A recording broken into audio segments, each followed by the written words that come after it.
આપણે પ્રવૃત્તિ કરીએ। આ 10 રૂપિયાની એક નોટ છે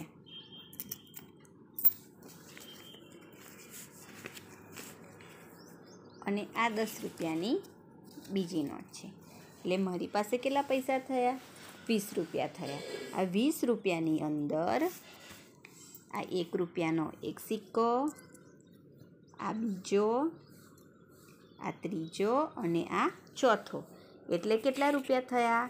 આ 10, આ 10, 20, 20 ને આ 1, 2, 3, 4, 20 વત્તા 4 એટલે કેટલા રૂપિયા થયા? 24 રૂપિયા થયા। આ રીતે તમારે ઘરે તમારા મમ્મી પપ્પા સાથે બેસીને પ્રેક્ટિસ કરવાની છે। આ કેટલા રૂપિયાની નોટ છે? 100 રૂપિયાની નોટ છે, બરાબર। આ કેટલાની નોટ છે? આ 50 રૂપિયાની નોટ છે।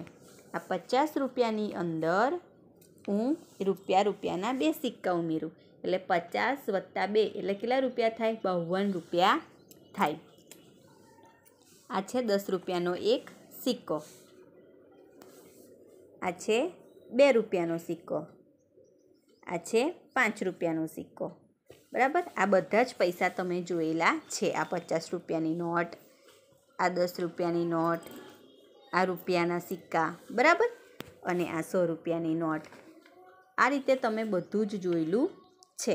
તો આ રીતે તમારે પૈસાની ગણતરી કરતાં શીખવાનું છે।